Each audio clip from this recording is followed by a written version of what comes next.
Hi, this is part 3, and I swear I'm going to wrap it up because I'm probably going to take up tons of space but in the channel. But, you know, I really want to get this point across. Perfectionism is a big thing, and it's important to remember that we are not ever going to be perfect enough. We are not ever going, there's never going to be a perfect, because once you feel that you've gotten perfection, if you allow yourself to be defined by what others are saying is perfection, you're constantly going to be striving for something that's not achievable. Do you understand what I'm saying?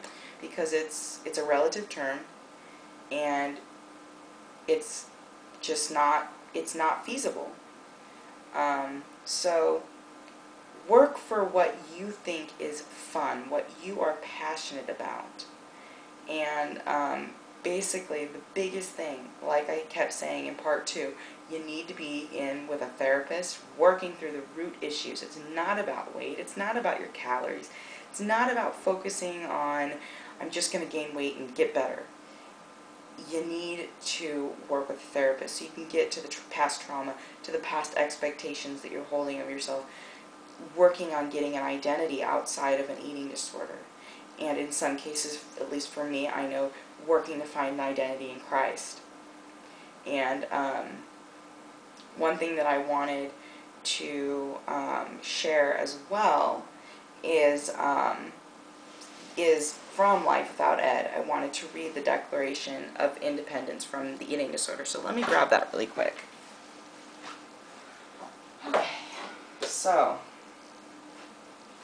basically, Jenny Schaefer has been in recovery for a while now, and if you haven't ever read her book, it's very, very helpful for those of you who are just really struggling to begin your journey into recovery. So obviously, you know, you can buy as many self-help books as you want, but if you're not working with someone who can actively give you coping tools and give you advice, you know, actual professional advice on things that you should be doing to start with an identity, you're not going to get to that point. And like I said, you also need to be working with a dietitian. So to get your weight up, to get healthy, to be working on, you know, getting a healthful balance of, you know, moderate nutrients. So not overeating, not purging, you know, electrolyte levels off and all that, not, you know, suddenly, I mean, because if you don't, I know with my friend who passed away from anorexia nervosa, we believe, my friend and I believe that it could have been due to refeeding syndrome, because she had not been eating properly and had been restricting severely, and then she went on vacation where she passed away, we believe due to heart problems, because she decided to just start eating. And she ate normal-sized meals, maybe small normal-sized meals, and her heart stopped, is what we believe. Because what happens is if you have low potassium and you start eating, your body goes, whoa, got to change the electrolyte levels, oh my gosh, we're getting nutrients, and your potassium shoots through the roof, and a weakened heart cannot deal with that. So you need to work with a dietitian to work up slowly if you've been restricting, you know, and just have that accountability as well, which is really helpful. But, so basically, work with a therapist and a dietitian. Have I gotten the point across? And if any of you need any kind of references or resources, please send me a message. Send me a message here on this channel at We Are Freedom Fighters. You can send a message to them or leave a comment in this video or any of the other 2 videos. Or feel free to message me via my own personal channel, which is Pretty Sailor Usagi, which is basically Pretty Sailor USAGI. So, anyway, so I'm going to read the Declaration of Independence to y'all, and then I'll wrap this up.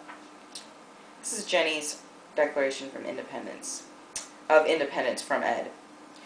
And it's based on the actual Declaration of Independence, so it's kind of cute in that way. When in the course of human events it becomes necessary for one woman, Jenny, insert your name here, to dissolve the bonds which have connected her to Ed, and to assume among the powers of the earth the separate and equal station to which the laws of nature and nature's God entitle her, a decent respect to the opinions of mankind requires that she should declare the causes which impel her to the separation. Basically, if she's part of mankind, she deserves to have rights. We hold these truths to be self-evident, that all mankind and womankind are endowed by their Creator with certain unalienable rights, that among those are life, liberty, and the pursuit of happiness, that whenever Ed becomes destructive of these ends, it is right to abolish Ed and to institute recovery, laying its foundations on such principles and in such form as shall seem the most likely to affect safety and happiness. So basically what she's saying here, and it's kind of muddled words because it's old-fashioned, but basically, because when Ed becomes destructive, which Ed is always destructive, it becomes your right to take back your life, your liberty, and your pursuit of happiness, and to get into recovery by using a therapist and a dietitian and a medical professional, basically, so that you can have safety and happiness.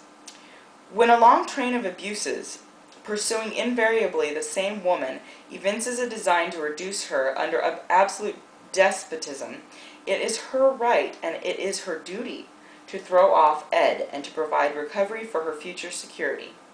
The history of Ed is a history of repeated injuries, all having a direct object, the establishment of an absolute tyranny over Jenny. Insert your name here. To prove this, let us submit these facts. Ed has refused for a long time for Jenny to find happiness. Ed has erected a multitude of binges and purges. Ed has ravaged Jenny's life and harmed the lives of people close to her. Ed has joined with perfectionism to subject Jenny to acts foreign to her constitution, or basically her beliefs and morals. Ed has excited domestic insurrections within Jenny, basically cutting off her, her domestic ties, basically relationships, friendships, etc. Ed has cut off emotions. Eating disorders do numb you from the real issues. Ed has suspended Jenny's own mind and declared himself invested with the power to legislate Jenny's world. Ed has deprived Jenny of food, restriction. Ed has taken away Jenny's feelings, abolished her most valuable morals, and altered fundamentally her values. In every stage of these oppressions, Jenny has petitioned for redress in the most humble terms. Her repeated petitions have been addressed only by repeated injury. Jenny must, therefore, acquiesce in the necessity which denounces her separation and hold Ed as the enemy. Jenny, therefore, solemnly publishes and declares that she is free and independent, that she is absolved from all allegiance to Ed, that all connection between Ed and her ought to be totally dissolved, and that as between Ed and her ought to be totally dissolved, and that as a free and independent woman she has the full power to eat, live in peace, and to do all other acts and things which independent people do.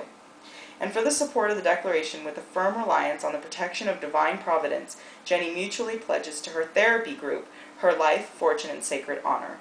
And I don't know if you can see, but it has the signatures of all of her group in her outpatient group, which is also a great thing. Get into a support group if you can.